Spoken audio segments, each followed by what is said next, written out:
Hello दोस्तों, good evening भाई। कैसे हैं आप सभी लोग? आ चुके हैं लाइव पढ़ने के लिए। तो स्टूडेंट, हम पढ़ रहे हैं सिंपल इंटरेस्ट और ये सिंपल इंटरेस्ट की आखिरी क्लास है। ये हमारे पास मात्र 14 सवाल और बाकी हैं सॉल्व करने के लिए। ये सारे ही मिसलिनियस क्वेश्चंस हैं, इनका किसी टाइप से कोई लेना देना नहीं है। ठीक है बच्चों? लेकिन मिसलिनियस क्वेश्चंस का फायदा ये होता है, मिसलिनियस क्वेश्चन कितने भी बनाए जा सकते हैं कि उससे आदमी के सोचने की क्षमता बढ़ती है। फिक्स टाइप के सवाल तो बच्चे रटके भी कर लेते हैं, ये रटके काम नहीं चलाया जा सकता मेरे दोस्तों इसमें। ठीक है, तो इसलिए मैं जो इंपॉर्टेंट चैप्टर है उनके मिसलिनियस सवाल भी करवाता हूं। कल से कंपाउंड इंटरेस्ट चक्रवृद्धि ब्याज शुरू करेंगे हम। बताओ बच्चों, देखो, दमानी ने 7500 रुपए की कीमत वाली एक वस्तु खरीदी और इसके लिए 3500 रुपए डाउन पेमेंट के रूप में भुगतान किया। बाकी राशि के लिए साधारण ब्याज 9% पर एनम है। दमानी ने खरीद के 4 महीने के बाद सभी राशि का जो है सभी देय राशि का भुगतान कर दिया। Damani cleared all due after 4 months of purchase. How much did Damani pay after 4 month as interest? Damani ने 4 महीने के लिए कितना ब्याज दिया 4 महीने के बाद? देखो, दमानी भाई साहब ने कोई वस्तु खरीदी 7500 रुपए की, तो 7500 रुपए है नहीं दमानी के पास, तो 3500 रुपए डाउन पेमेंट डाल दिया। डाउन पेमेंट आप समझते हैं कि जैसे होता क्या है कि एक वस्तु 7500 रुपए की है, तो दुकानदार कहता है भाई 7500 रुपए ना है तो एक काम कर, 3500 रुपए तो देने पड़ेंगे तुझे, बाकी पैसे पे को जो है हम ब्याज पे दे देंगे तुझे। तो 7500 रुपए की कोई वस्तु है, 3500 रुपए जो है दमानी ने तुरंत कैश पे किया, तो बचा 4000 रुपए। बाकी जो 4000 रुपए है ये दमानी ने उधार ले लिया सिंपल इंटरेस्ट पे। इस पे सिंपल इंटरेस्ट पे उधार ले लिया। ब्याज की दर कितनी है? 9% पर एनम। 4 महीने के बाद पैसा चुकाया, तो आप बताओ 4 महीने के बाद कितना पैसा ब्याज के रूप में दिया होगा? भाई 1 साल में कितना ब्याज है? 9%। तो 4 महीने में कितना ब्याज होगा? 4 महीने का मतलब होता है 1/3 साल। 4 महीने का मतलब होता है 1/3 साल। तो 1/3 साल में कितना ब्याज होगा? Multiply by 1/3। सिंपल इंटरेस्ट बराबर प्रिंसिपल गुणा रेट परसेंट गुणा टाइम। तो 4 महीने के बाद इतना पैसा ब्याज के रूप में चुकाया होगा। 4000 रुपए पर ब्याज लगेगा, 1 साल में 9%। 4 महीने का मतलब होता है 1/3 ईयर में। ये परसेंटेज से 2 जीरो चला जाएगा, या जाएगा 360/3 120 रुपए। तो दमानी भाई साहब ने 120 रुपए ब्याज के रूप में चुकाए होंगे और ए ऑप्शन सवाल का आंसर आ जाएगा। कल लीव है क्या? काय की लीव? अभी दे दूं तेरे को लीव है, गुस्सा मारूंगा।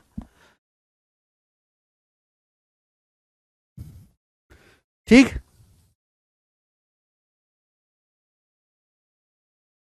समझ में आया बच्चा लोग? तो बिल्कुल बेसिक सवाल है, इजी क्वेश्चन। आगे चलेंगे बेटे सिंह, ये बताएंगे। नेक्स्ट सवाल नंबर 29। कुछ कुछ ऐसा ही सवाल है, करके बताए बच्चों। 5 सेकंड में बना लिया था शिवम ने, वेरी गुड शिवम।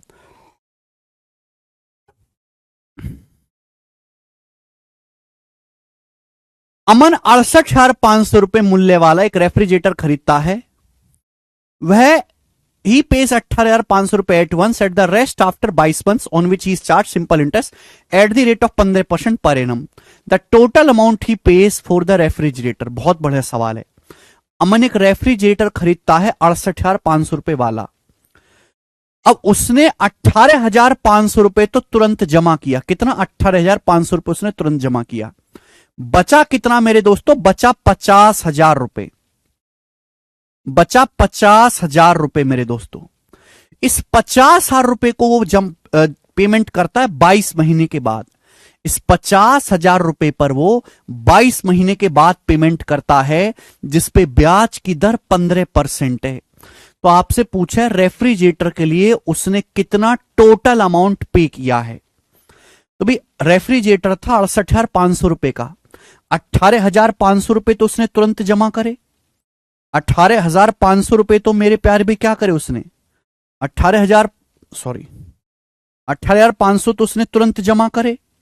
बचे कितने? बचे 50,000 रुपए। अब इस 50,000 रुपए को मेरे दोस्तों क्या देगा? 22 महीने बाद चुकाएगा 50,000 रुपए। तो इस 50,000 रुपए पर 22 महीने में कितना ब्याज लग जाएगा? अभी ब्याज और जोड़ दो, ब्याज और जोड़ दो।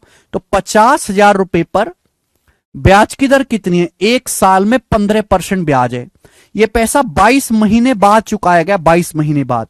तो 22 महीने में कितना ब्याज हो जाएगा? 22 को 12 से भाग दे देंगे तो आएगा 11/6। 11/6 साल। तो इतना पैसा जो है टोटल रेफ्रिजरेटर के लिए उसने पे किया होगा मेरे दोस्तों। यही होगा कि नहीं?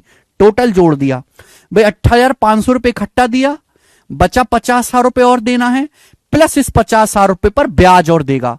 ये जो 50,000 रुपए उसने 22 महीने के बाद चुकाए, एक साल में 15% ब्याज है, तो 22 महीने का मतलब होता है 22/12 यानी कि 11/6 साल। तो 11/6 साल में कितना ब्याज होगा? ब्याज ऐड कर देंगे। अब बेटा परसेंटेज से यहां पर 2 जीरो कट जाएगा, 15 पंजे 7500। 7500 को जब मैं 6 से काटूंगा तो कितना आ जाएगा मेरे दोस्तों? 6 1 1250, 1250 आ जाएगा।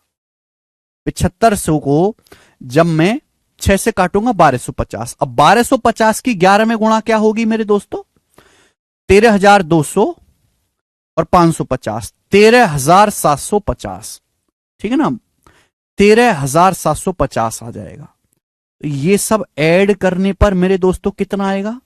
तो आप कहोगे सर ये ऐड करने पर आएगा, एंड में तो आएगा 50, तो एंड में आएगा 50, उसके बाद 7 5 12 का 2 हासिल 1, 8 और 1 9, 3 12 का 2 हासिल 1, 1 और 1 2, 5 7 1 8, 82,250 रुपए पे किया गया था रेफ्रिजरेटर के लिए। आंसर है बी ऑप्शन, 82,250 रुपए। प्राची कह रहे हैं 18,500 रुपए क्यों जोड़ा? बेटा रेफ्रिजरेटर है 68,500 रुपए का। सवाल पढ़ो, सवाल पढ़ो। वह एक मुश्त 18,500 रुपए का पेमेंट करता है, 18,500 रुपए उसने इकट्ठा दे दिए। रेफ्रिजरेटर 68,500 का 18,500 इकट्ठा दे दिए, बचा 50,000। 50,000 रुपए उसने लौटा है 22 महीने के बाद, तो 50,000 रुपए पर 22 महीने का ब्याज और देगा। तो मेरे दोस्तों कितना पैसा लौटाना पड़ेगा? 18,500 प्लस 50,000 प्लस ब्याज। क्लियर है? आप बोलोगे हां जी सर बिल्कुल, सबको ऐड कर दे। ये पैसा उसने टोटल पे किया, पूछा ना उसके द्वारा भुगतान की कुल राशि, आपसे पूछे कुल राशि पूछा है। आगे अगला सवाल, नेक्स्ट क्वेश्चन, सवाल नंबर 30 बनाएं। सारे मिसलेनियस सवाल है, किसी टाइप को फॉलो नहीं करते, सब सड़क छाप सवाल है मेरे दोस्तों। इनका कोई मां बाप नहीं है, कोई इनका फादर फिगर नहीं है, समझे? क्योंकि किसी टाइप को फॉलो नहीं करते। चलिए जल्दी से। बिल्कुल कपिल, सीजीएल 2023 के सवाल बनाओ। आरएस को कुछ पैसे उधार देता है जिस पर एसआर को 17,000 रुपए अधिक देता है। एसटी को वही पैसा उधार देता है जिस पर टीएस को 8.5% अधिक देता है। प्रक्रिया में न्यूनतम उधार कितना होना चाहिए ताकि उसे कोई नुकसान ना हो? Okay, R lends some money to S on which S pays 17,000 more to R। R जो है S को कुछ पैसा उधार देता है और S जो है वापस जो है R को 17,000 रुपए अधिक लौटाता है। भाई S ने जितना पैसा उधार लिया है उससे 17,000 रुपए अधिक लौटाया है S ने R को। S पैसा उधार लेके T को उधार दे देता है। R ने पैसा S को उधार दिया, एस ने पैसा टी को उधार दिया मेरे दोस्तों। ठीक है, आप बोलोगे हां सर एस ने पैसा टी को उधार दिया, बात समझ में आई? एस टी को वही पैसा देता जिस पर टी एस को 8.5% अधिक देता है। एस टी को वही पैसा उधार दे देता है और टी एस को 8.5% अधिक देता है। पूछा है कितना मिनिमम बोरो करना चाहिए जिससे कि कोई लॉस ना हो, कोई लॉस ना हो। किसको? एस को। एस ने पैसा आर से उधार लिया और वो टी को दे दिया। मेरे प्यार भी बहुत अच्छा सवाल है, समझ नहीं पाएंगे बच्चे इस सवाल को। आर ने पैसा उधार दिया एस को, एस ने पैसा उधार दिया टी को, तो पूछा गया कितना पैसा मिनिमम उधार लेना चाहिए जिससे कि कोई लॉस ना हो। एस ने 17,000 रुपए ज्यादा लौटाया है आर को। अगर वही 17,000 रुपए एस ने ज्यादा लौटाया यानी कि 17,000 रुपए एस ने ब्याज दिया है, अगर एस को टी से 17,000 रुपए ब्याज मिल जाता है तो कोई लॉस नहीं होगा। भाई मैंने एक हाथ पैसा उधार लिया और एक हाथ जो है दे दिया। एस ने पैसा आर से उधार लिया, टी को दे दिया। अब एस को 17,000 रुपए ज्यादा लौटाने हैं आर को, यानी कि एस को 17,000 रुपए ब्याज देना है। अगर टी से एस को 17,000 रुपए ब्याज मिल जाता है तो भाई एस को तो ना फायदा होगा ना नुकसान होगा, कोई नुकसान होगा ही नहीं मेरे दोस्तों। क्लियर है? अब सवाल में बोला है कि टी जो है एस को 8.5% अधिक पैसा देता है। 8.5% अधिक पैसा देने का मतलब टी कितना ब्याज दे रहा है एस को? 8.5%। टी जो है 8.5% ब्याज दे रहा है एस को, क्योंकि ब्याज चाहिए कितना? 17,000। 8.5% की वैल्यू 17,000 है, तो 1% की वैल्यू कितनी आएगी? 1% की वैल्यू आ जाएगी यहां से 2,000 रुपए। आपसे पूछा है 100%, मिनिमम कितना पैसा उधार लेना चाहिए? 2 लाख। मिनिमम 2 लाख रुपए उधार लेना पड़ेगा। ए ऑप्शन आंसर है। बहुत बेसिक सवाल, गजब का क्वेश्चन है। अच्छी लैंग्वेज लिखी है, कंफ्यूजिंग सवाल। सॉल्व तो हर कोई कर लेगा, बट लैंग्वेज ही नहीं पकड़ पाएगा। एस को 17,000 रुपए ब्याज देना है एक्स्ट्रा आर को, तो टी से भी 17,000 रुपए एक्स्ट्रा ब्याज ले लेगा। ब्याज कितना ले रहा है? 8.5%। तो पैसा कितना उधार लेना चाहिए? 2 लाख रुपए, 100% की वैल्यू। नेक्स्ट अगला सवाल मेरे प्यारे भाई, सवाल नंबर 31 करेंगे। हाँ, एएलपी के लिए ही मैथ रहेगा, और कौन सा एएलपी का मैथ हवा में आएगा? यही आएगा।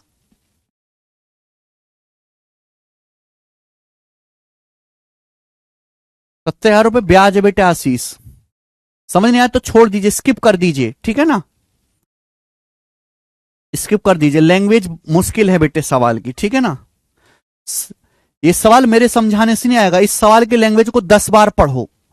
जब आप लैंग्वेज को 10 बार पढ़ोगे आपको लैंग्वेज समझ में आएगी अपने आप।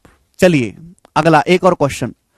The simple interest on 986 for a certain period of time is less than the simple interest on 1296 for the same period of time at the rate of 5% simple interest by 62 रुपए। और how many years was each sum was money invested. प्रत्येक धनराशि कितने वर्षों के लिए निवेश की गई थी? 4 ऑप्शन आपके सामने, 6, 3, 5, 4। 4 ऑप्शन आपके सामने, करके बताओ।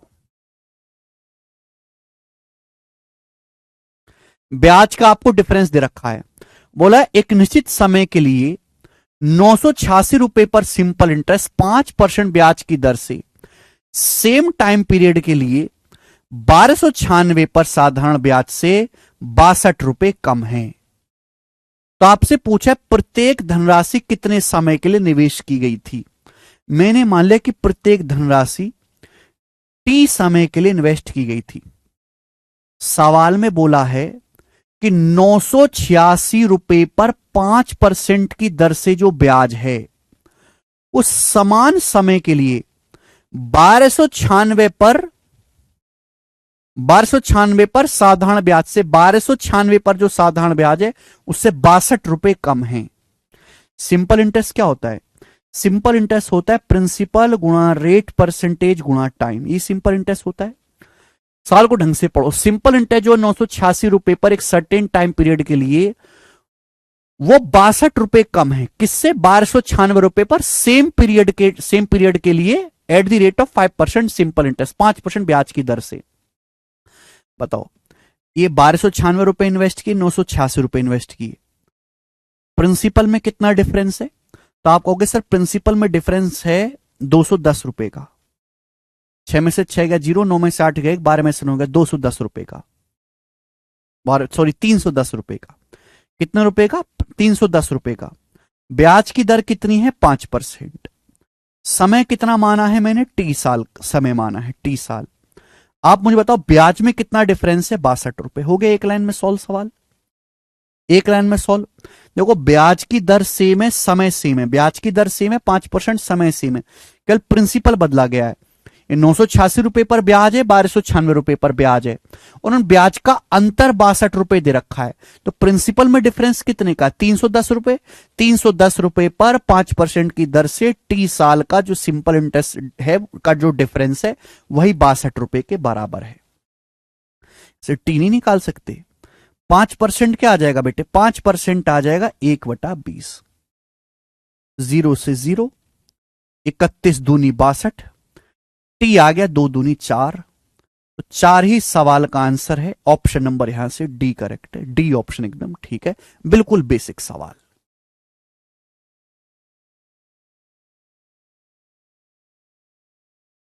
सब बच्चे कर पाए, ठीक है ना। हर किसी बालक को मैं फोर्स नहीं करूंगा इस सवाल करने के लिए, ये सवाल थोड़े अलग हैं, हटके हैं।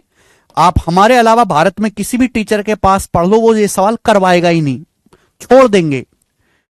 कहीं भी आप पढ़ेंगे दूसरी जगह, वो ये सब सवाल करवाते ही नहीं है, क्योंकि वो अच्छी तरीके जानते हैं कि बालक को होगी समझने में तकलीफ, बालक करेंगे आनाकानी, इससे बढ़िया पढ़ाओ मत। लेकिन मैं ऐसा नहीं, मैं उस चुनिंदा बालकों पर भी ध्यान रखता हूं जो अच्छे हैं पढ़ने में, जो समझ सकते हैं, जिनकी मानसिक क्षमता अच्छी है। सवाल की लैंग्वेज ही अलग है एकदम, बेसिक ये दुर्गे से ही बेसिक था जो मैंने पढ़ाया, जो मैंने करवाया आपको ना। गुलाब बहुत इंटरेस्टिंग है, आप पढ़ते नहीं है। अगला सवाल, ए मैन इज इन्वेस्टेड 4500 रुपए एट 5% पर एनम एंड 5500 रुपए at 8% per annum simple interest. Both investment were for 4 years each. The amount received from the lower rate of interest is what percent of the amount received from the higher rate of interest. बहुत बढ़िया सवाल है, of, बहुत बढ़िया सवाल, गजब का question, गजब का सवाल। एक आदमी 4500 रुपए इन्वेस्ट करता है 5% की दर से, और 5500 रुपए इन्वेस्ट करता है 8% सिंपल इंटरेस्ट की दर से। दोनों ही इन्वेस्टमेंट 4 साल के लिए किए जाते हैं, दोनों ही इन्वेस्टमेंट 4 साल के लिए किए जाते हैं। आपसे क्या बोला गया, आपसे बोला गया है कि जो हमें अमाउंट, जो हमें मिश्रधन मिलता है, निम्न ब्याज दर से प्राप्त राशि पर जो मिश्रधन है वो उच्च ब्याज दर से प्राप्त धनराशि का कितना परसेंट है। आंसर अप्रॉक्स में बताना है। आप बताओ, निम्न ब्याज की दर कितनी है, 5%। हमने 4500 रुपए इन्वेस्ट किए 5% की दर से, कितने साल के लिए, 4 साल के लिए। तो 4 साल में अमाउंट कितना हो जाएगा, 4 साल में अमाउंट कितना हो जाएगा। अगर 1 साल में 5% ब्याज है तो 4 साल में 20% ब्याज होगा, तो अमाउंट हो जाएगा 4500 रुपए का 120%, ये अमाउंट हो जाएगा। तो पूछा लोअर रेट से जो इंटरेस्ट है वो हाई, लोअर रेट पे जो अमाउंट है, निम्न ब्याज दर से जो प्राप्त धनराशि है, वो हायर रेट से, जो हायर रेट ऑफ इंटरेस्ट से जो अमाउंट रिसीव हुआ है उसका कितना परसेंट है। भाई हायर रेट कितना है, 8%। आपने 5500 रुपए इन्वेस्ट किए 8% की दर से, कितने साल के लिए, 4 साल के लिए। तो 4 साल में कितना ब्याज मिलेगा, 32%। 5500 रुपए पर 4 साल में 32% ब्याज मिलेगा, तो अमाउंट कितना हो जाएगा, 132% अमाउंट हो जाएगा। 100% पे 32% अगर ब्याज मिलेगा तो अमाउंट क्या हो जाएगा, धनराशि क्या हो जाएगी, principal plus simple interest, 100 plus 32 132। तो आपसे ही पूछा गया है कि लोएस्ट ब्याज दर पे जो अमाउंट है वो हाईएस्ट ब्याज दर से जो अमाउंट मिलता है उसका कितना परसेंट है, यही आपको कैलकुलेशन करना है। परसेंटेज से परसेंटेज कट जाएगा, 2 जीरो से 2 जीरो कट जाएगा, ठीक है भैया। 12 से 10 बार जाएगा ये, 12 से मेरे दोस्तों 11 बार जाएगा, 5 से 9 बार जाएगा मेरे दोस्तों, 5 से 11 बार जाएगा। तो आएगा 90/121, 9 2 3 90, 11 11 में 121, 90/121 आएगा मेरे दोस्तों, 90/121। तो आपको ये बताना है परसेंटेज में कितना है। 90/121 परसेंटेज में कितना आएगा, इंटू 100%, इंटू 100%। अब बताओ भाग देंगे कितनी बार जाएगा, 900 को 121 से भाग देंगे तो 7 बार जाएगा, 12 सत्ते 84, 7 बार जाएगा। 7 बार जा रहा है, वो एक ही ऑप्शन है, 74% ये आंसर है, लगभग 74%। 12 सत्ते 84, 847 बचेगा 53, 530, फिर 121 चौका चला जाएगा, 74 पॉइंट समथिंग आएगा। पहला ऑप्शन आंसर है 74%, 51% नहीं है, 74% आंसर है। सीचसल का सवाल था।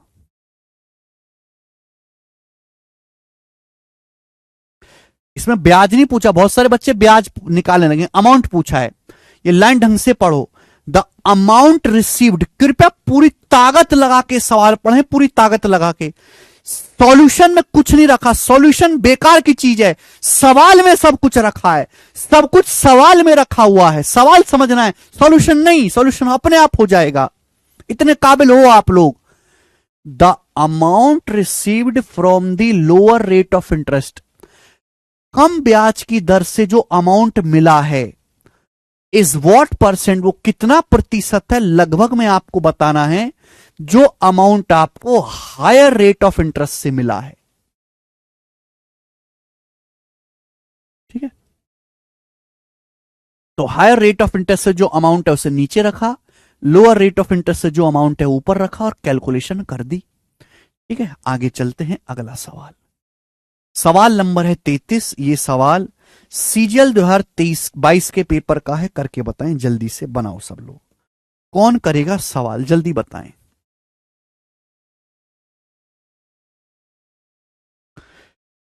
एक आदमी ने बी को 3 साल के लिए 23,000 रुपए और सी को 4 साल के लिए 19,000 रुपए ब्याज की समान दर से साधारण ब्याज दर पर उधार दिए। दोनों से कुल ब्याज 3625 रुपए है। दोनों से कुल ब्याज 3625 रुपए है। ब्याज की वार्षिक दर क्या है, रेट ऑफ इंटरेस्ट क्या है। बहुत बढ़िया सवाल। बहुत सारे बच्चे क्या करते हैं कि माना ब्याज की दर 8% है, हो जाएगा। मैंने एक तरीका और सिखाया हुआ है, देखो। एक आदमी ने बी को उधार दिए 23,000 रुपए उधार दिए। एक आदमी ने बी को 23,000 रुपए उधार दिए, कितने सालों के लिए, 3 साल के लिए। एक आदमी ने बी को 23,000 रुपए उधार दिए 3 साल के लिए। तो मैंने आपको बताया 23,000 रुपए पर 3 साल का ब्याज और 23-69 69,000 पर 1 साल का ब्याज बराबर है कि नहीं बराबर है। रेट ऑफ इंटरेस्ट क्या होता है, 100 रुपए पर 1 साल में लगने वाला ब्याज ही रेट ऑफ इंटरेस्ट होता है। 100 रुपए पर जो मैं तरीके सिखा रहा हूं कहीं और नहीं मिलेंगे। 23,000 रुपए पर 3 साल का ब्याज या 23-69 69,000 पर 1 साल का ब्याज, दोनों बराबर होगा कि नहीं होगा। आपने एक बैंक में 23,000 रुपए इन्वेस्ट किए 3 साल के लिए, दूसरे आदमी ने 69,000 रुपीज इन्वेस्ट किए 1 साल के लिए, दोनों को समान ब्याज मिलेगा। समान ब्याज मिलेगा कि नहीं। तो टाइम सेम करो, 23,000 रुपए पर 3 साल का ब्याज या फिर 69,000 रुपीज पे 1 साल का ब्याज। एक आदमी ने बी को पैसा उधार दिया, सी को पैसा उधार लिया 4 साल के लिए 19,000 रुपए। 19,000 रुपए पे 4 साल का ब्याज, 19,000 पे 4 साल का ब्याज या 19 चौक 76, 76,000 रुपए पे 1 साल का ब्याज। 76,000 रुपए पे 1 साल का ब्याज। बोला आदमी को दोनों से कुल 3625 रुपए ब्याज मिला। तो आदमी को कुल ब्याज कितना मिलेगा मेरे दोस्तों, 000, 9 6 15 का 5 हाथ से लेख 6 1 7 7 14, 1,45,000 रुपए पर 1,45,000 रुपए पर 1 साल का ब्याज ही 3625 रुपए है। बोलो हां। आदमी को दोनों से, बी से और सी से कुल ब्याज कितना मिला, 3625 रुपए मिला। 1,45,000 रुपए पर 1 साल का ब्याज ही 3625 रुपए। 1,45,000 रुपए पर 1 साल का ब्याज ही 3625 रुपए है। आपसे पूछे ब्याज की वार्षिक दर, 100 रुपए पर 1 साल में मिलने वाला ब्याज ही रेट ऑफ इंटरेस्ट होता है। दोनों तरफ 1450 से भाग देंगे, 1450 1450 देंगे तो 100 हो जाएगा, ये आएगा 1450। 1450 से दोनों तरफ भाग दे दिया। क्यों, 100 रुपए पर 1 साल में जो ब्याज मिलेगा वही ब्याज की दर होगी, रेट ऑफ इंटरेस्ट। हर कोई कर सकता है। अब ये 29 से चला जाएगा, 29 से कम 29, 7 2 29 दूनी 58, बचेगा 14, 29 पंजे 145 और 50। 125 को 50 से भाग देंगे, आएगा 2.5। यानी कि 100 रुपए पर 1 साल में 2.5 रुपए ब्याज मिला, तो ब्याज की दर है 2.5% पर एनम। ये आंसर है सी ऑप्शन। सी ऑप्शन सवाल का आंसर है। गजब का सवाल और उससे भी गजब का तरीका।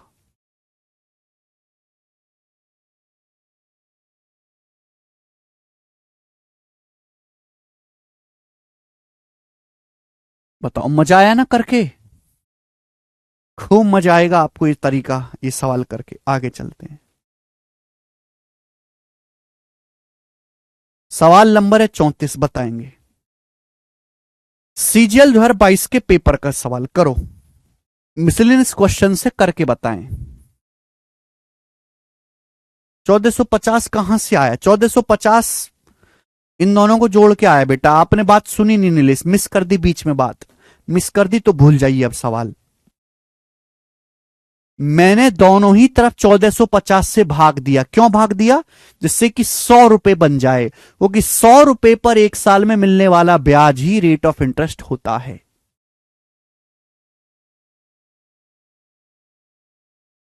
अगला सवाल देखेंगे। रॉय की मंथली इनकम 18,000 रुपए है, ठीक है। उसने 5% की वार्षिक दर से 3 साल के लिए साधारण ब्याज पर 30,000 का कर्जा लिया। भाई रॉय ने 30,000 रुपए का कर्जा लिया 5% की दर से 3 साल के लिए। बोला 3 साल में साधारण ब्याज के रूप में जिस राशि का भुगतान करेगा वह उसकी मंथली सैलरी की कितनी प्रतिशत है, यह सवाल है। रॉय की एक महीने की तनख्वाह 18,000 रुपए है। रॉय ने 30,000 रुपए का कर्जा लिया, 30,000 रुपए का कर्जा लिया 5% ब्याज की दर से। तो 3 साल में रॉय को कितना ब्याज देना पड़ेगा? एक साल में 5% ब्याज है, 3 साल में कितना देना पड़ेगा? तो ये आ जाएगा मेरे दोस्तों 15 तिया 45, 4500 रुपए। रॉय को 4500 रुपए ब्याज देना पड़ेगा। बोला यही गया है कि 3 सालों में जो सिंपल इंटरेस्ट है वो रॉय की मंथली इनकम का कितना परसेंट है। रॉय की मंथली इनकम है 18,000 रुपए। 18,000 रुपए का कितना परसेंट है? 4500, 1/4। 1/4 का मतलब 25%, यानी कि 25% इस सवाल का आंसर है ऑप्शन नंबर डी। अब देखो बिल्कुल ही अलग सवाल है, ये किसी टाइप को फॉलो थोड़ा ना कर रहा है। 2022 का सवाल है, चुन चुन के मैं आपको क्वेश्चंस प्रैक्टिस करवा रहा हूं। All these are miscellaneous questions, they don't follow anything. आगे चलते हैं, अगला सवाल। सवाल नंबर है 35 से बताओ। CHSL 2023 प्री का क्वेश्चन करेंगे।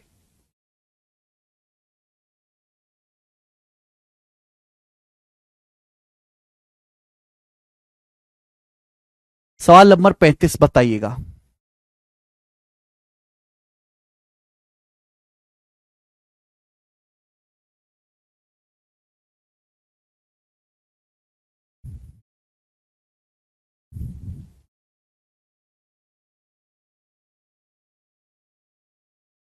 सर अमाउंट बोला, इसमें कहां बोला है? The amount that he will be paying as simple interest. Amount he will be paying as simple interest. घोंचू, सवाल तो ढंग से पढ़ ले, सवाल तो ढंग से पढ़ लो कि अमाउंट एज सिंपल इंटरेस्ट। अबे पैसे को ही अमाउंट बोला जाता है। अमाउंट क्या है? सिंपल इंटरेस्ट की जो वैल्यू है रुपए में।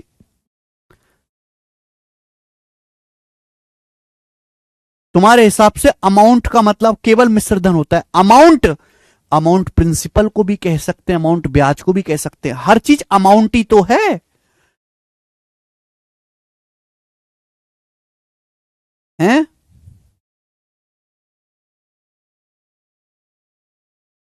Amount he will be paying as simple interest, साधारण ब्याज के रूप में जो उसने पैसा दिया है, साधारण ब्याज की बात हुई। आगे चलेंगे, ये करो जल्दी से 35वां सवाल।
जी, एक आदमी एक बैंक से 10% प्रति वर्ष साधारण ब्याज पर 4,000 रुपए उधार लेता है। एक आदमी ने 4,000 रुपए उधार लिए 10% ब्याज की दर से।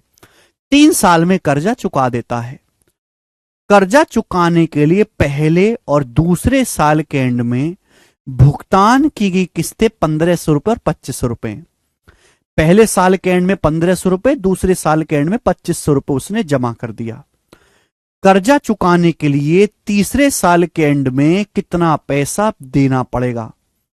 कर्जा चुकाने के लिए तीसरे साल के एंड में कितना पैसा भुगतान किया जाना चाहिए? सवाल है तेजसल 2023 के पेपर का, थर्ड ईयर के एंड में कितना पैसा दिया जाना चाहिए? देखो मेरे दोस्तों, हम पढ़ रहे हैं सिंपल इंटरेस्ट। सिंपल इंटरेस्ट, एक आदमी ने 4000 रुपए उधार लिया, 4000 रुपए, ये लाइन ढंग से पढ़ेंगे। 4000 रुपए का आदमी ने उधार लिया 10% ब्याज की दर से, और 3 साल बाद पैसा चुकाया है।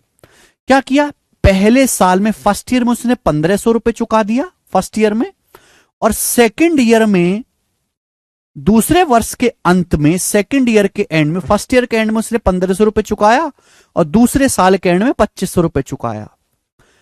तो कर्जा खत्म करने के लिए तीसरे साल के एंड में कितना पैसा पेमेंट करना पड़ेगा? आप सुनो, जब भी हम मेरे दोस्तों पैसा चुकाते हैं सिंपल इंटरेस्ट में, तो हमेशा प्रिंसिपल कम होता है। प्रिंसिपल, अगर आपने 4000 रुपए उधार लिया है, 4000 रुपए अगर आपने उधार लिया है, ब्याज की दर है 10%, तो पहले साल मेरे दोस्तों ध्यान सुनिएगा, अगर आपने 4000 रुपए उधार लिया है तो पहले साल 10% ब्याज लगेगा, 400 रुपए। 400 रुपए ब्याज लगेगा मेरे दोस्तों, 400 रुपए। तो पहले साल में 400 रुपए ब्याज लग जाएगा। एक साल में 10% ब्याज है, आपने 4000 रुपए उधार लिया तो 4000 रुपए का 10% पहले साल 400 रुपए ब्याज लग जाएगा। अब पहले साल के एंड में आपने 1500 रुपए चुका दिए, 4000 में से 1500 रुपए आपने चुका दिए, तो बचे कितने? 2500 रुपए। अब इस 2500 रुपए पर मेरे दोस्तों ब्याज आपको देना पड़ेगा, कितना? 10%। 2500 रुपए का 10% कितना होता है मेरे दोस्तों? 250 रुपए। यानी कि मेरे दोस्तों आपको 2500 का 10% 250 रुपए ब्याज देना पड़ेगा। क्लियर है? आप बोलोगे हां जी सर। फिर आपने सेकेंड ईयर के एंड में 2500 रुपए चुका दिया। सेकेंड ईयर के एंड में 4000 में से 1500 रुपए चुका दिया, कर्जा बचा 2500। फिर 2500 में आपने 2500 रुपए और बचा चुका दिया, कर्जा बचा 0। अब इस 0 रुपए पर आपको कितना ब्याज देना पड़ेगा? 0 रुपए पर आपको कोई ब्याज नहीं देना पड़ेगा। क्लियर है? आप बोलोगे हां जी सर, बिल्कुल सही, कोई प्रॉब्लम नहीं है, कर्जा खत्म हो गया।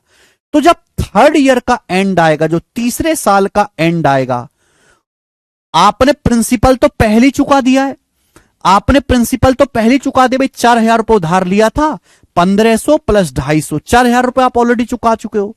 ये जो ब्याज जो चढ़ा आपके ऊपर, ये जो ब्याज चढ़ा है 400 रुपए और ये 250 रुपए, जो ब्याज आपको चढ़ा है पहले साल में और दूसरे साल में, ये ब्याज आपको देना पड़ेगा 650 रुपए। तो तीसरे साल के एंड में ब्याज और आपको देना पड़ेगा 650 रुपए। ये इसका आंसर होगा अमन जी, बी ऑप्शन।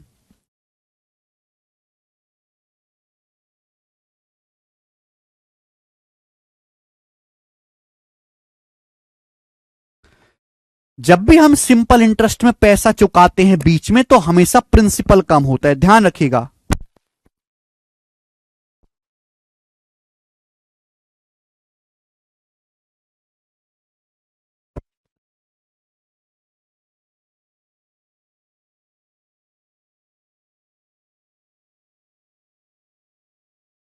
एक बार फिर से बताते हैं ये वाला सवाल, ध्यान रखिएगा।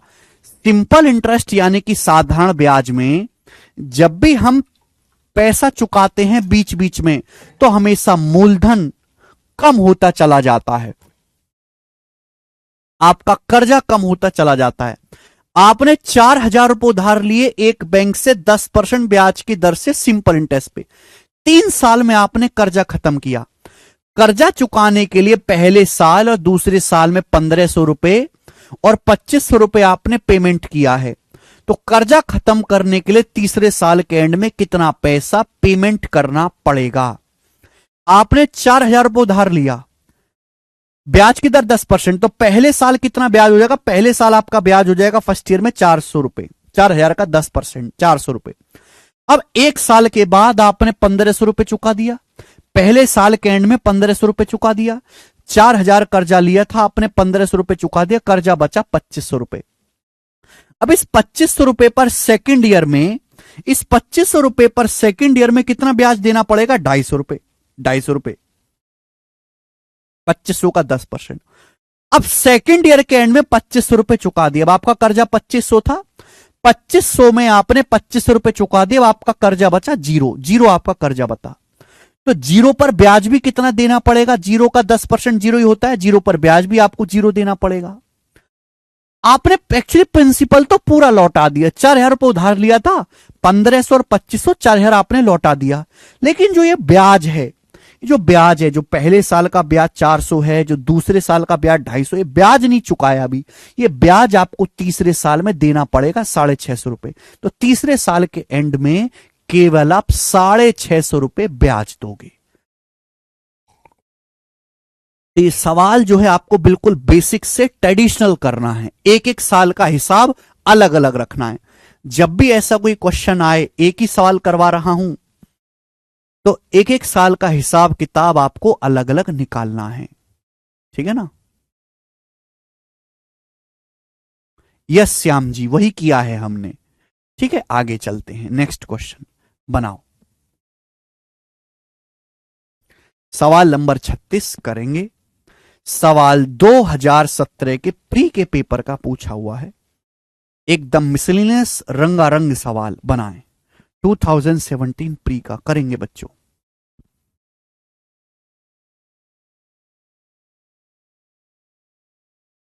नीति सर, क्या अब इसे पढ़ के सीजल 2024 निकाल सकते हैं?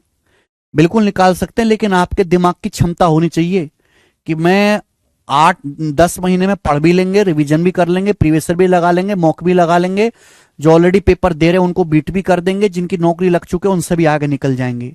अगर आप मानते हो कि मेरे दिमाग की क्षमता इतनी है कि मैं ये सब काम 10 महीने में कर सकते हैं, तो आप कर लोगे।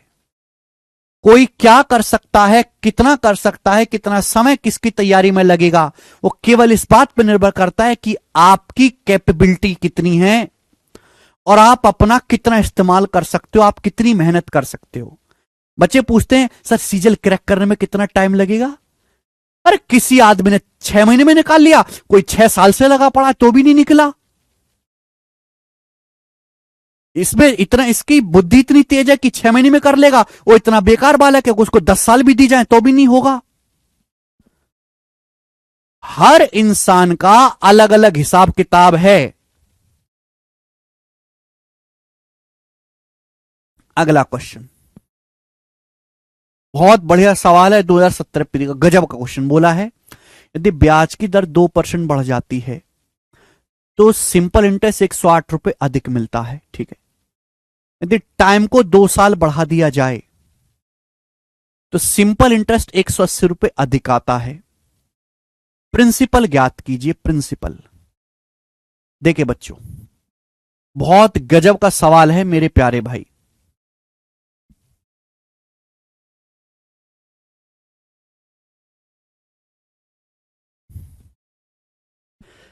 जैसे ही सवाल करने बैठो बताओ क्या आएगा जी। यदि ब्याज की दर 2% बढ़ जाती है तो सिंपल इंटरेस्ट 108 रुपए ज्यादा आता है।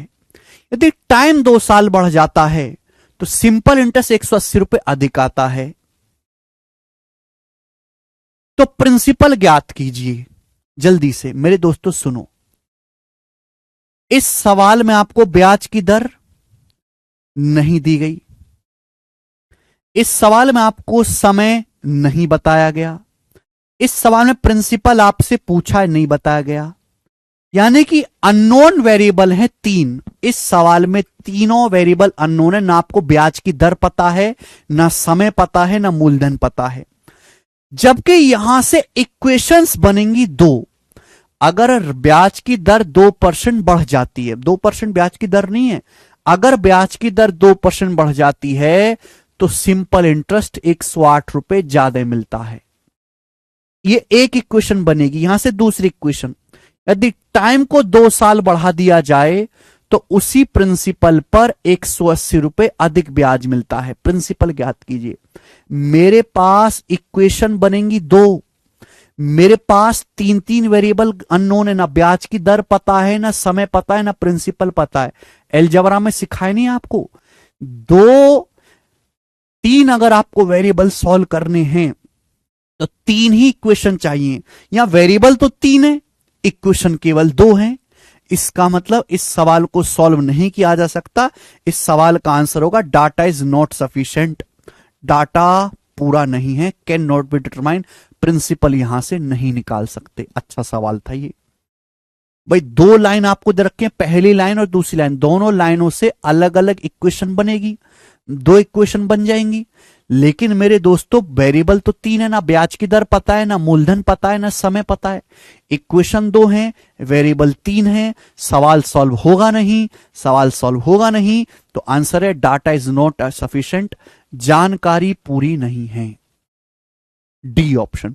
सवाल सॉल्व ही नहीं करना है, ना ये होगा।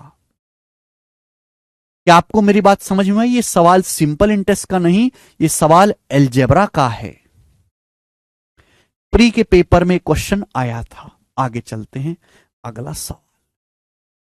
सवाल नंबर है 37।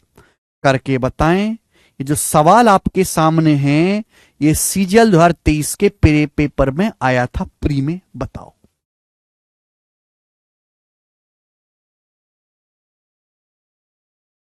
देखते हैं इस वाले सवाल को कौन कर पाता है। 37वां सवाल बना दो बेटे, जल्दी बनाओ।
चार बता रहे हैं, इतनी जल्दी आंसर बता दिया आप लोगों ने। कैसे बताया भाई? मुझे तुम पे विश्वास नहीं है, आपने कैसे किया?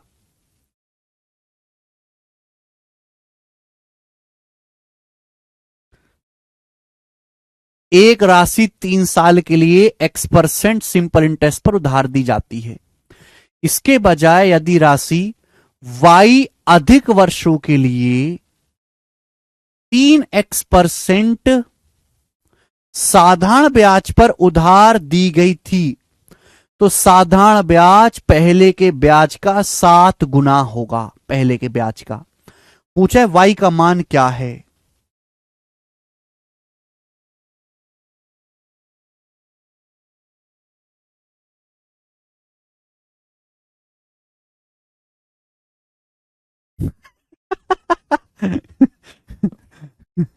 क्या कह रहा है भाई?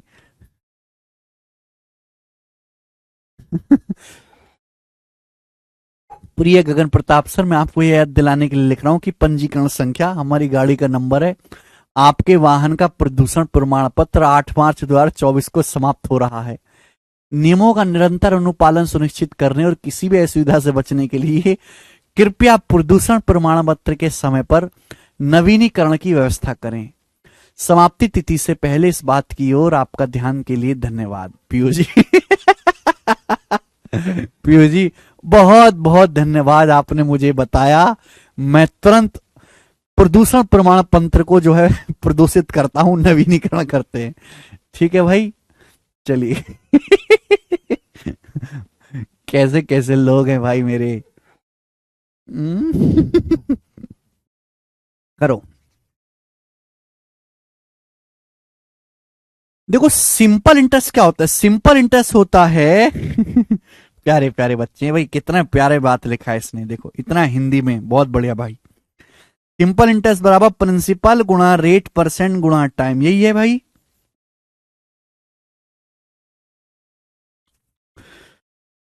एक राशि 3 साल के लिए x% ब्याज की दर पर उधार दी जाती है। इसके बजाय यदि राशि y और अधिक सालों के लिए 3x% ब्याज दर पर उधार दी गई होती तो साधारण ब्याज पहले के ब्याज का 7 गुना होगा। y का मान क्या है? देखो कोई राशि मान लो सपोज p रुपए, आपने p रुपए उधार दिए x% ब्याज की दर से कितने सालों के लिए? 3 सालों के लिए। कितने सालों के लिए? 3 सालों के लिए बोला है। इसके बजाय यदि राशि सेम धनराशि यानी कि p रुपए 3x% ब्याज की दर से, कितने ब्याज की दर से? 3x% ब्याज की दर से 3 और y और अधिक साल के लिए दी जाती। पहले कितने साल के लिए उधार दी गई थी? 3 साल के लिए। अब 3 साल से y और एक्स्ट्रा साल के लिए उधार दी जाती तो अब जो सिंपल इंटरेस्ट होगा पहले का 7 गुना होगा। यानी कि पहले सिंपल इंटरेस्ट अगर 1 था तो अब सिंपल इंटरेस्ट 7 गुना हो गया 7। अब सिंपल इंटरेस्ट 7 गुना हो गया, जो पहले सिंपल इंटरेस्ट था अब सिंपल इंटरेस्ट 7 गुना हो गया 7। ये आ गया। यहां से आपको सॉल्व करके बेटे निकालना है। देखिए p से p कट जाएगा, 3x% से 3x% कट जाएगा तो 3 + y बराबर 7 आ गया। तो y की वैल्यू आ गई जी 7 - 3 4, y का मान 4 आ गया। और इस सवाल का आंसर है बी ऑप्शन। बिल्कुल अलग ही सवाल है ये। ठीक है बच्चों, जिसमें कोई परेशानी नहीं है। आगे चलेंगे। सवाल नंबर है आपके सामने यहां पर 38, 39, 40 तीन क्वेश्चन एक टाइप के हैं मेरे दोस्तों। मैं 2 क्वेश्चन कराऊंगा, एक आप खुद से ट्राई करिएगा। सवाल है आपके सामने 38, बताएं।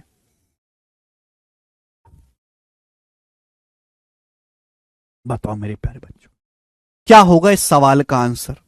मैं आपको दोनों तरीके से बताऊंगा, बेसिक से भी और मुकेश जी शॉर्टकट से भी। सुनो, अंकित 6,000 रुपये उधार लेता है सिंपल इंटरेस्ट पर बैंक से।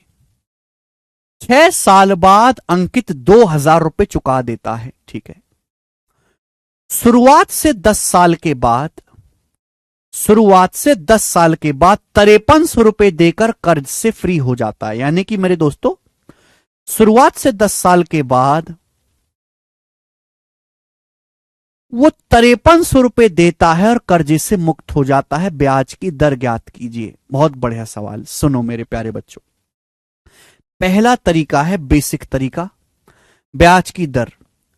मैंने मान लिया कि ब्याज की जो दर है 8% पर एनम है। ये मान लिया कि हमने ब्याज की दर 8% वार्षिक है, ये मैंने मान लिया।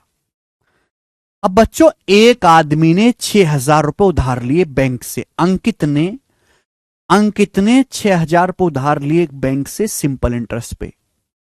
6 साल के बाद अंकित ने 2,000 रुपये चुकाए। तो 6 साल के बाद 2,000 रुपये चुकाए और स्टार्टिंग से 10 साल के बाद 5300 रुपये चुका के कर्जे से फ्री हो गया। 6 साल बाद 2,000 रुपये चुकाए और स्टार्टिंग से 10 साल के बाद 5300 रुपये चुकाए। यानी कि अंकित ने टोटल कितना पैसा लौटाया है? 7300 रुपये लौटाया। 2,000 रुपये ये लौटाए हैं, 5300 रुपये ये लौटाए, 7300 रुपये बैंक को लौटाए हैं। अंकित ने पैसा उधार लिया था 6,000, लौटाया है बैंक को मिला के टोटल 7300। तो बैंक को कितने रुपए ज्यादा लौटाए हैं? 1300 रुपये। बैंक को 1300 रुपये अंकित भाई ने ज्यादा दिए हैं। 1300 रुपये ही क्या है? अंकित जी का ब्याज है। 1300 रुपये ब्याज दिया अंकित ने। भाई अंकित ने पैसा उधार लिया था एक बैंक से 6,000 रुपये।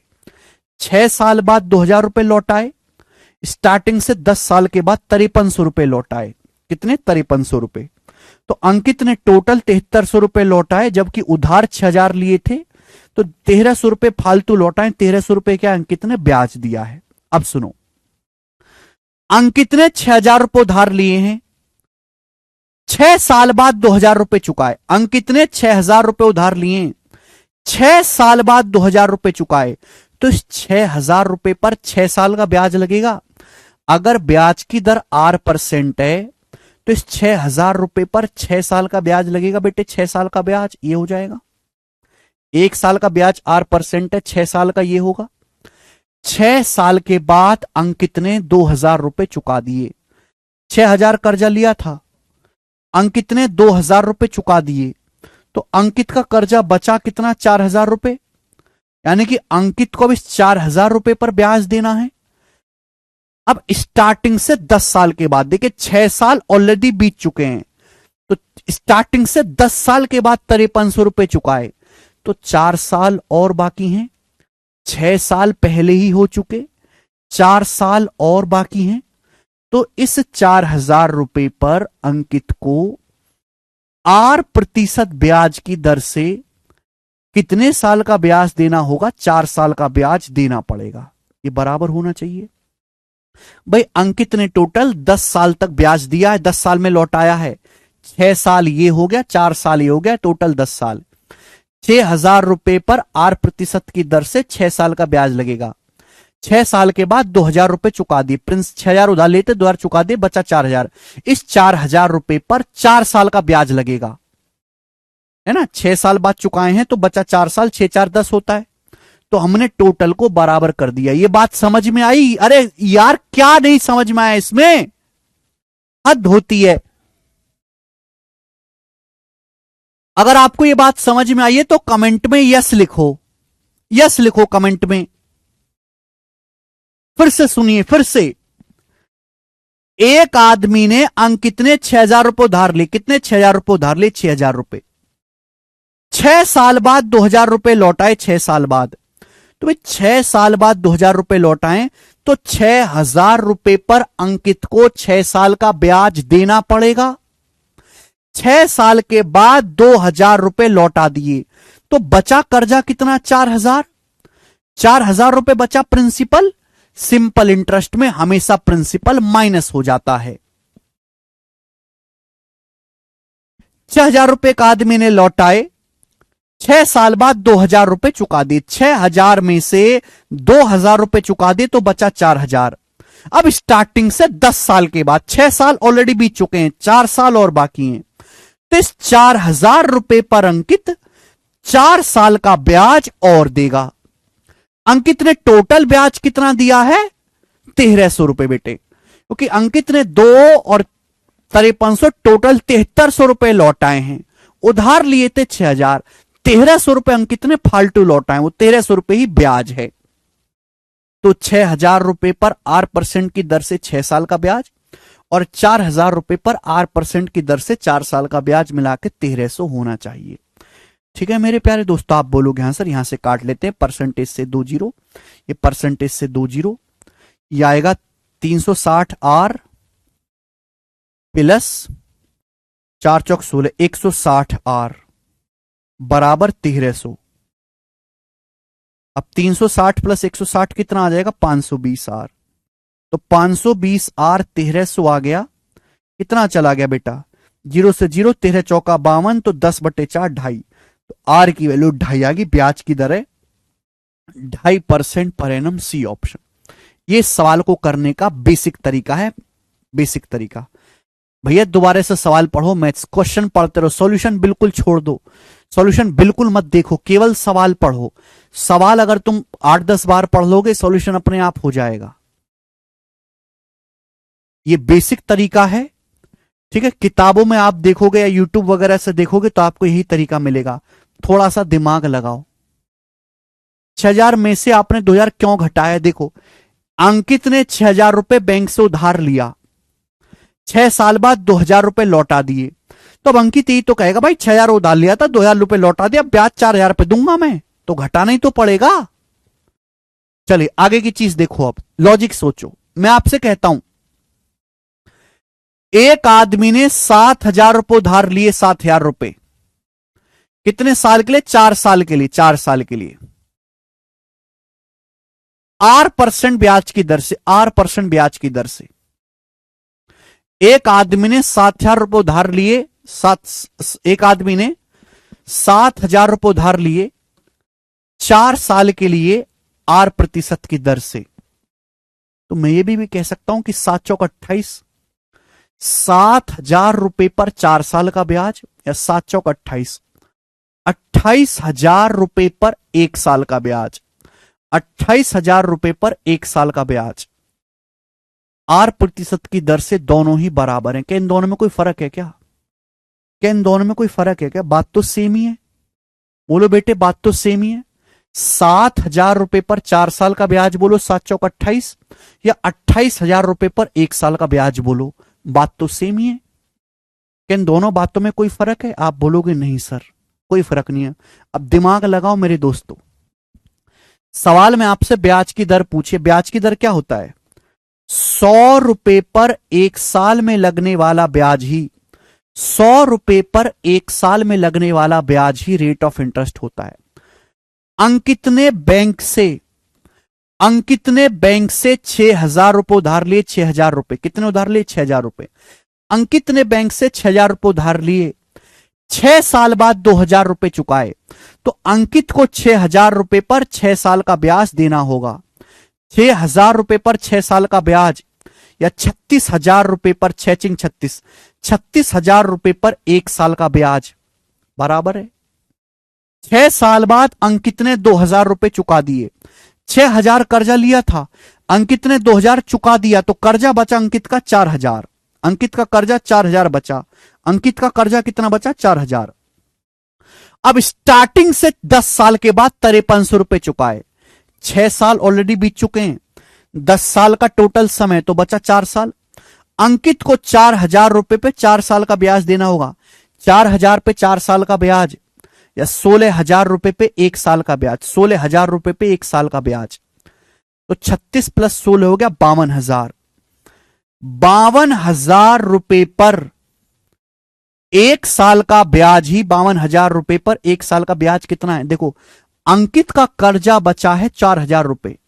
अंकित का कर्जा कितना बचा है? 4,000 रुपए। 6,000 में से 2,000 चुका दिए, बचा कर्जा 4,000। अंकित का कर्जा 4,000 रुपए बचा, लेकिन अंकित ने लौटाए कितने हैं? 5300 रुपए। 4,000 कर्जा बचा था, अंकित ने 5300 लौटाए, 1,300 रुपए फालतू। जो 1,300 रुपए फालतू लौटाए हैं वही ब्याज है। यानी कि 52,000 रुपए पर 1 साल का ब्याज ही 1,300 रुपए है। 52,000 रुपए पर। यह चीज आपको लिखने की जरूरत नहीं, वो तो आप गधे उसलिए लिख के बताना पड़ता है। 52,000 रुपए पर 1 साल का ब्याज 1,300 रुपए है। 100 रुपए पर 1 साल का ब्याज कितना होगा? 52,000 को 100 बनाना है, तो क्या होगा? 520 से भाग दे दो दोनों तरफ। दोनों तरफ 520 रुपए से भाग दे दो, जिससे कि 100 बन जाए। 100 रुपए पर 1 साल में ब्याज आ गया बेटा, ये 13 चौका 52, 10/4 2.5।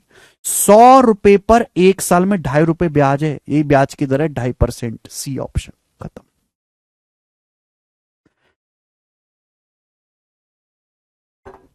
मैथ समझना ही नहीं है भाई, समझना ही नहीं है सवाल। आपको केवल सवाल पढ़ना है।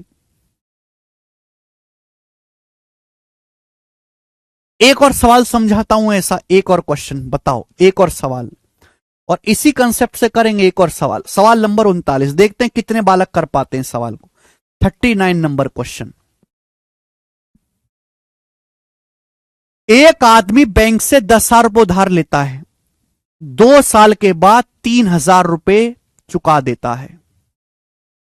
5 साल के एंड में 2,500 रुपये चुका देता है, और 7 साल के एंड में 6,720 रुपये चुकाता है। 7 साल के एंड में 6,720 रुपये चुकाता है और अपना सारा कर्जा, अपना सारा डेप्ट खत्म कर देता है। ब्याज की दर बताओ। एक आदमी ने बैंक से 10,000 रुपये उधार लिए। 10,000 रुपये। एक आदमी ने बैंक से कितने रुपए उधार लिए? एक आदमी ने बैंक से 10,000 रुपये उधार लिए। 10,000 रुपये। 2 साल बाद 3,000 रुपये चुकाए, तो 10,000 रुपये पर एक आदमी ने बैंक से 10,000 रुपये उधार लिए। 2 साल बाद 3,000 रुपए चुका दिए, तो 10,000 पे तो 2 साल का ब्याज देना होगा। 10,000 पे 2 साल का ब्याज या 20,000 पे 1 साल का ब्याज बराबर है 10,000 पे 2 साल का ब्याज, 20,000 पे 1 साल का ब्याज। 2 साल बाद 3,000 रुपए चुका दिए, 10,000 में से 3,000 रुपए चुका दिए, कर्जा बचा 7,000। कितना कर्जा बचा? 7,000 रुपए कर्जा बचा। 5 साल के एंड में 2,500 रुपए चुकाए, तो 2 साल और 5 साल के बीच में गैप कितने का है? 3 साल। 2 साल 5 साल के बीच में गैप कितने का है? 3 साल। 7,000 रुपए पर 3 साल का ब्याज देना पड़ेगा। 7,000 पे 3 साल का ब्याज या 21,000 पे 1 साल का ब्याज। 5वें साल के एंड में 2,500 रुपए चुका दिए, कर्जा था भी 7,000। 7,000 में से 2,500 रुपए चुका दिए, 7,000 में से 2,500 रुपए चुका दिए, तो कर्जा बचा कितना? 4,500 रुपए कर्जा बचा। कर्जा बचा है 4,500 रुपए। 7 साल के एंड में 6,720 रुपए चुकाए, तो 2 और 3 5 साल हो गया, 2 साल और बाकी है, 2 और 3 5 और 2 7 साल। 4,500 रुपए पर 2 साल का ब्याज देगा, 4,500 पे 2 साल का ब्याज या 9,000 पे 1 साल का ब्याज बराबर है। तो यानी कि आदमी को 21, 9, 30 और 20 50,000, 50,000 रुपए पर 1 साल का ब्याज देना पड़ा। ब्याज देना कितना पड़ा है? आदमी का कर्जा बचा 4,500, 10,000 उधार लेते, 3,000 चुकाए, 7,000 बचा। 7,000 में से 2,500 चुकाए, 4,500 बचा। 4,500 कर्जा बचा, आदमी ने लौटाया है 6,720 आखिर में। 4,500 कर्जा बचा था, आदमी ने 6,720 लौटा है आखिर में। कितना एक्स्ट्रा लौटाया आदमी ने? आदमी ने 2,220 रुपए एक्स्ट्रा लौटाया है। ये 2,220 रुपए जो एक्स्ट्रा लौटाया है, यही क्या है? यही ब्याज है। 10,000 रुपए कर्जा लिया था एक आदमी ने, 2 साल बाद 3,000 चुकाया, तो 10,000 पे 2 साल का ब्याज लगेगा। 10,000 पे 2 साल का ब्याज या 20,000 पे 1 साल का ब्याज। 2 साल बाद 3,000 चुका दिया, बचा 7,000। 5वें साल के एंड में 2,500 रुपए चुकाया। 2 साल और 5 साल के बीच में 3 साल का गैप है। 7,000 पे 3 साल का ब्याज या 21,000 पे 1 साल का ब्याज। 3 साल बाद 2,500 चुकाया, 7,000 में से 2,500 चुका दिया, बचा कितना कर्जा? 4,500 रुपए। 4,500 रुपए का 6,720 लौटाया है। कितना फालतू लौटाया? 2,220 रुपए फालतू लौटाया। वही 2,220 रुपए आदमी का ब्याज है। इस 4,500 रुपए पर कितने साल का ब्याज लगेगा? 2 साल। तभी तो 2, 3, 5, 2, 7 साल होगा। तो 50,000 रुपए पर 1 साल का ब्याज 2,220 है। तो 100 रुपए पर कितना है? 500 को अगर 100 बनाना है तो दोनों तरफ 500 से भाग दे दो। 100 रुपए पर 1 साल का ब्याज कितना है मेरे दोस्तों? 500 से भाग देंगे, 0 से 0 आएगा मेरे दोस्तों। 5 चौक 20, 4.44%। 100 रुपए पर 1 साल का ब्याज है 4.44। इस सवाल के ऑप्शन गलत है मेरे प्यारे भाई, ये 4.44% आएगा। 4.44% ब्याज की दर है, पहला ऑप्शन ठीक है। 4.44%। डी ऑप्शन नहीं है। 4.44%। 7,000 में से 2,500 घटाने पर 4,500 आया है। बढ़िया सवाल है। अगर किसी बच्चे को टाइप नहीं समझ में आ रहा है तो इस टाइप को स्किप कर दो, कोई बहुत ज्यादा जरूरी नहीं है। ठीक है जी। इसी टाइप का एक और सवाल है, घर पे बैठ के इसको खुद से ट्राई करिएगा। लास्ट क्वेश्चन आपके सामने आ चुका है। लास्ट सवाल बताओ बेटे, लास्ट सवाल क्या आंसर है इस सवाल का?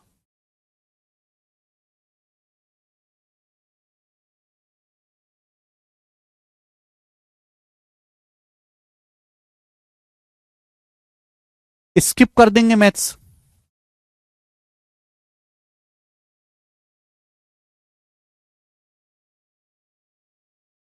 ठीक है। 2 क्वेश्चन मैंने आपको कराया इस टाइप के। मैंने आपको बेसिक भी बताया कि वेरिएबल लेके कैसे करना है, मैंने आपको शॉर्टकट भी समझाया है। ठीक है। शॉर्टकट करोगे तो जल्दी होगा, वेरिएबल लेकर करोगे तो लेंदी होगा। 2 क्वेश्चन मैंने आपको कराए, एक आप एक खुद से ट्राई करेंगे। लास्ट सवाल आपके सामने है, इसका 41वां बनाओ जी। ये सवाल 2019 के प्री के पेपर में आया था सीजल में। बहुत ही मुश्किल सवाल है, बहुत ही भयंकर अलग सा क्वेश्चन है। ठीक है, एक आदमी साधारण ब्याज की किसी दर पर एक पैसा कर्ज के रूप में लेता है। ठीक, 3 साल के बाद ऋण की धनराशि दुगुनी और ब्याज की दर 2% कम हो जाती है।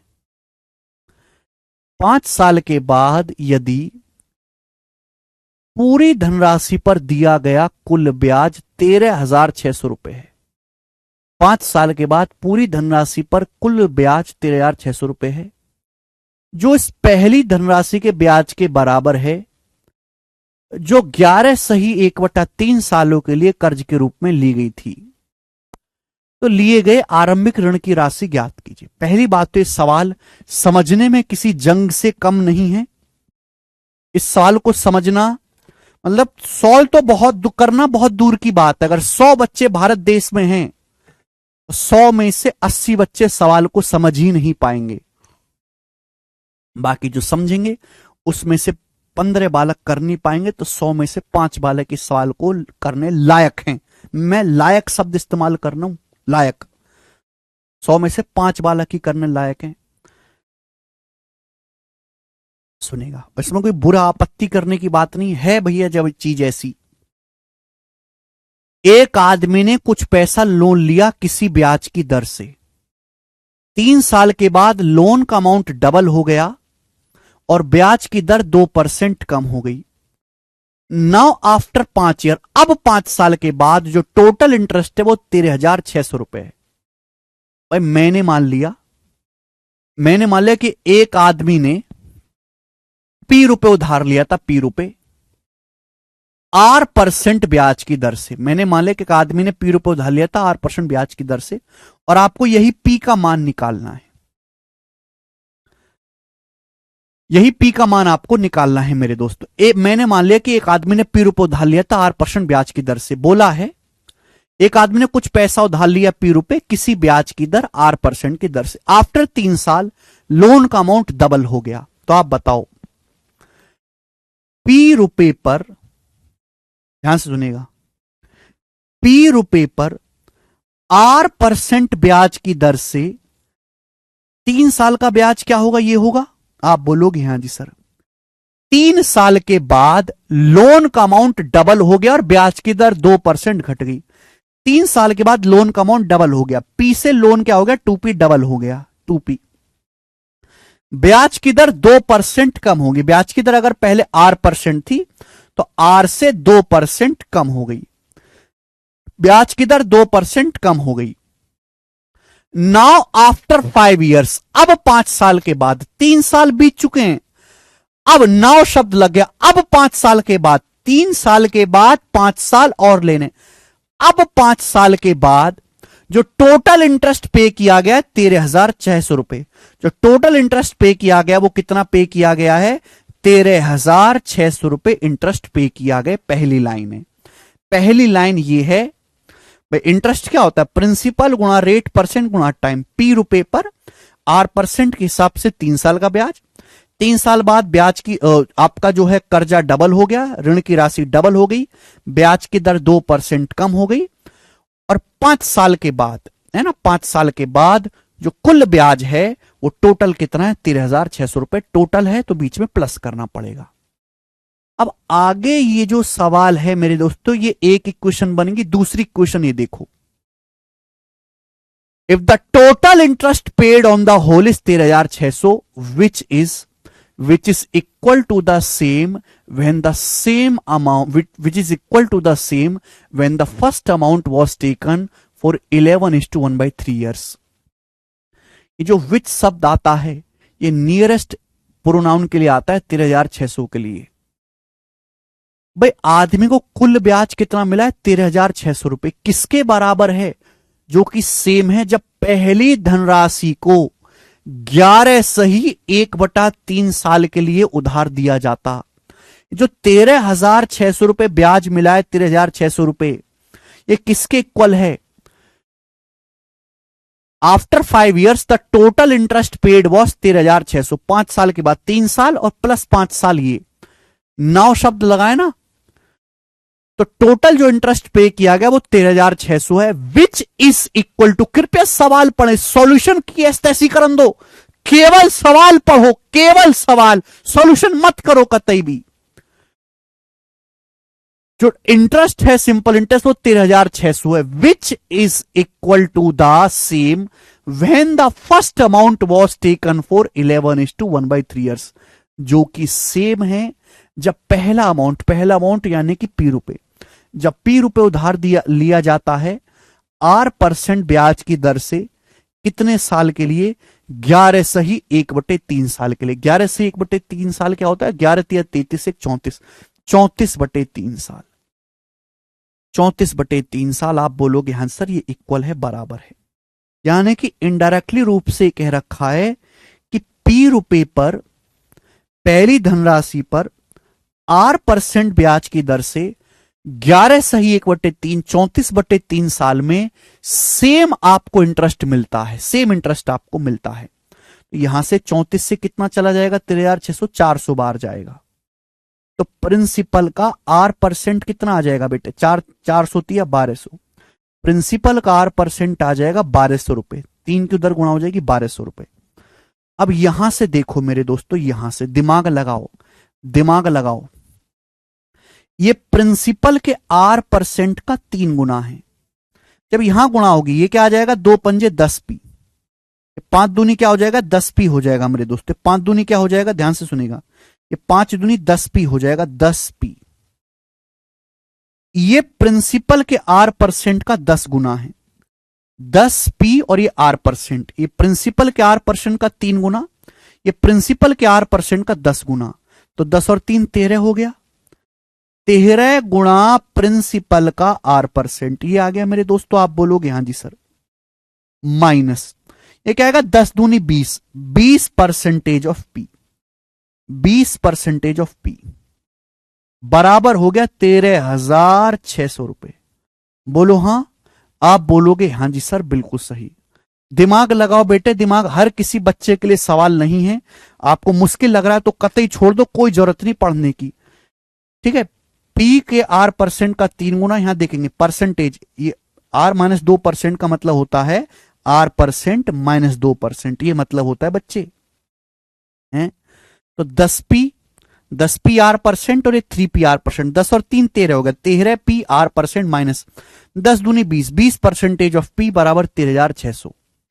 अब प्रिंसिपल का 8% कितना है, 1200 रुपए, तो प्रिंसिपल का 8% है, इसकी वैल्यू 1200 रुपए है, 1200। अब 13 गुणा 1200 कितना आ गया, 15,600, 13 गुणा 1200 कितना आ गया, 13 गुणा 12 15,600। अब इधर आएगा, 15,600 में से 13,600 घटाएंगे 2,000, 2,000 जो है वो क्या है, वो प्रिंसिपल का 20% है, प्रिंसिपल का 20%, ये उधर चला जाएगा। 20% कितना होता है, 1/5, यहां से प्रिंसिपल आ गया 2 पंजे 10, यानी कि 10,000 रुपए, तो प्रिंसिपल 10,000 रुपीज है, यानी कि उधार ली गई जो राशि वो 10,000 रुपए है, और सी ऑप्शन इस सवाल का एकदम सही आंसर है, सी। बहुत ही भयंकर सवाल, अच्छा सवाल है ये, हाई लेवल क्वेश्चन प्री के पेपर का। बेसिकली ये एल्जबरा का सवाल बनाने की कोशिश की गई, एक इक्वेशन ये है और दूसरी इक्वेशन ये, इन दोनों इक्वेशन में भसड़ मचानी है आपको और सॉल्व करके आंसर निकालना है। और इसी के साथ मेरे प्यारे बच्चों, सिंपल इंटरेस्ट का ये चैप्टर जो है, सिंपल इंटरेस्ट साधारण ब्याज का ये जो चैप्टर है, ये पूरी तरीके से खत्म, लास्ट एंड समाप्त होता है, ठीक है, चैप्टर ओवर।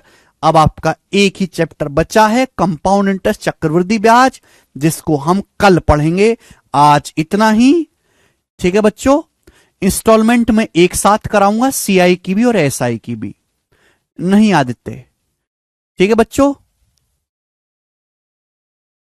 आज इतना ही छोड़ते हैं दोस्तों, बाकी कल करेंगे इसके आगे। अब बाय, चैप्टर ओवर। आप प्रीवियस सर के सवाल लगाओ, आप प्रीवियस सर के कहीं भी किसी भी एग्जाम के किसी भी किताब से किसी भी सीट से कहीं भी कोई सवाल लगाइए, एक भी क्वेश्चन आपको ऐसा नहीं मिलेगा, गारंटी है एक भी सवाल अब बचा ही नहीं है दुनिया में एग्जाम लेवल आपके कंपटीशन लेवल का जो मैंने शीट में ना करवाया हो, जो क्वेश्चन आपने ना किया हो, सब आपके हाथ से गुजर चुके हैं। अब आप बिल्कुल भी अलग से कुछ ना करें तो भी आपका काम चल जाएगा। आप बस को मॉक टेस्ट आपको देने हैं। कल मिलते हैं इसी टाइम अप, बाय।